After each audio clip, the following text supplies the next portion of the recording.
Hello guys, இது நம்ம channel BMR Ari Stars. இன்றைக்கி நம்ம சேனலில் ப்ரூச்சஸில் 3D ரோஸ் எப்படி பண்ணுறதுன்னு பார்க்கலாம். அதுக்கு நான் ஃப்ளோரல் ஒயர் எடுத்து இந்த மாதிரி கம்பி இல்லைனா நீடில் எது வேணாலும் ஆப்ஜெக்டாக நம்ம எடுத்து இந்த மாதிரி ஃப்ளோரல் ஒயரை ஒரு 5 டைம்ஸ் இதில் அப்படியே சுற்றிக்கிறோம். நார்மலாகவே சுற்றினா நமக்கு இந்த மாதிரி ஒரு ஷேப் கிடைக்கும். நான் இன்றைக்கி ஆரே நீடில் தான் ஆப்ஜெக்ட் எடுத்தேன். இப்போ இது ஒரு இதழோட ஃபினிஷிங் மாதிரி நமக்கு கிடைக்கும். இதை நம்ம எப்பவும் போல் ஒரு ஆப்ஜெக்ட் மேலே வச்சு சுற்றி ரவுண்ட் ஷேப்பில் எடுத்துக்கிறோம்.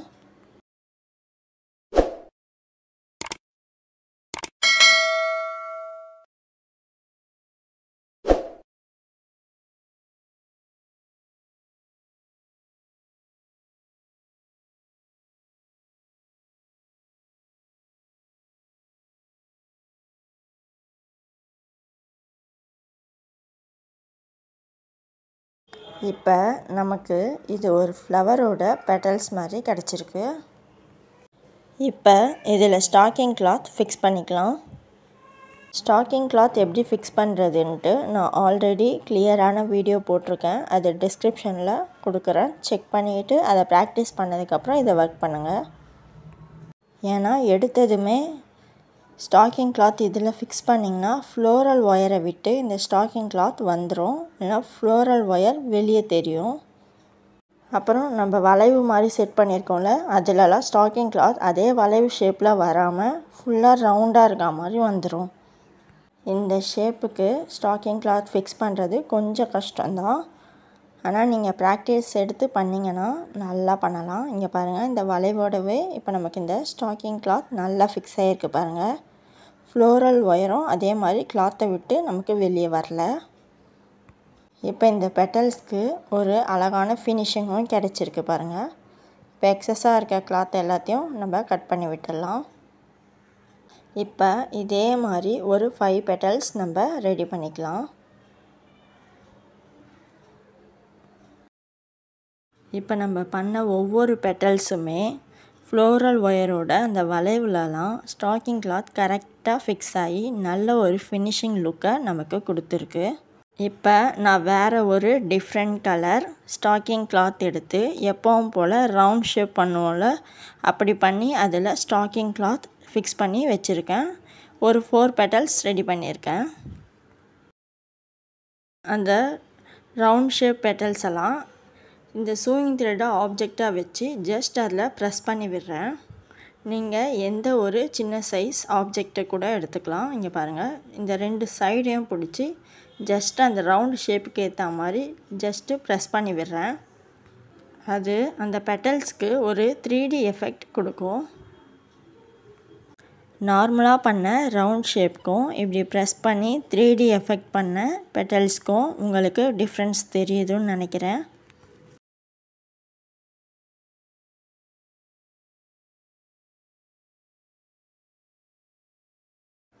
அடுத்து நான் ஃப்ளவர் பேனிலேருந்து ஒரு சின்ன பார்ட்டை மட்டும் எடுத்துக்கிறேன். இது எதுக்கு நான் யூஸ் பண்ணியிருக்கேன்னா, ரோஸ் டிசைனுக்கு இது ஒரு மொட்டு ஃபினிஷிங் கொடுக்கும், அதுக்கு தான். இப்போ இதில் ரவுண்ட் ஷேப்பில் நான் ரெடி பண்ண ஒவ்வொரு பெட்டல்ஸாக வச்சு சூயிங் த்ரெட்டில் சுற்றி நாட் போட்டுக்க போகிறேன். ஒவ்வொரு பெட்டல்ஸும் எடுத்து சூயிங் த்ரெட்டில் ஒவ்வொரு வாட்டி சுற்றி பூ கட்டுற மாதிரி நாட் போட்டுக்கிறேன்.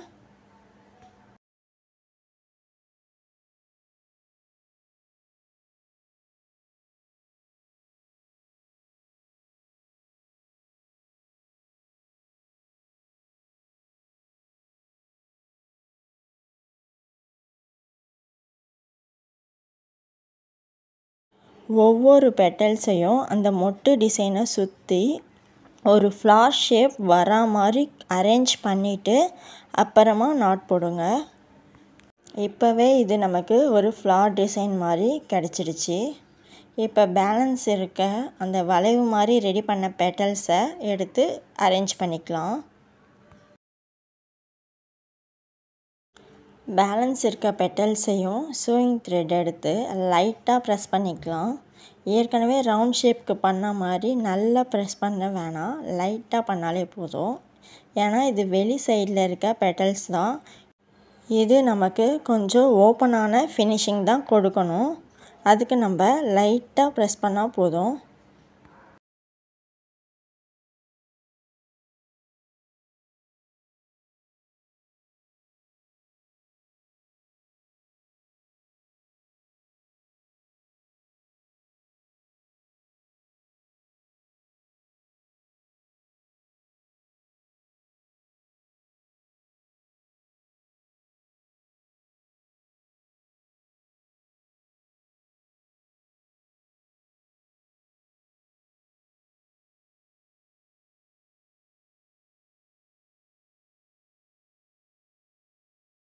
இப்போ ஒவ்வொரு பெட்டல்ஸும் அரேஞ்ச் பண்ணி நாட் போட்டு ஃபினிஷ் பண்ணிட்டோம். இந்த டிசைனை வெறும் ப்ளவுஸ், ஃப்ராக் அந்த மாதிரி மட்டும் ஸ்டிச் பண்ணாமல் ஹேர் பேண்ட், ஹேர் கிளிப் அந்த மாதிரியும் பண்ணலாம். இப்போ வெளி சைடில் இருக்க ஒவ்வொரு பெட்டல்ஸையும் கையிலையே கொஞ்சம் ப்ரெஸ் பண்ணி பெண்ட் பண்ணி விடுறேன். அப்போ தான் நமக்கு 3D ரோஸ் எஃபெக்ட் கிடைக்கும். இப்போ பார்க்கவே எவ்வளோ அழகாக இருக்குல்ல. இதை மறக்காமல் ட்ரை பண்ணி பாருங்கள். இதே எஃபெக்டில் உங்களுக்கு 3D ரோஸ் கிடைக்கும். தேங்க்யூ.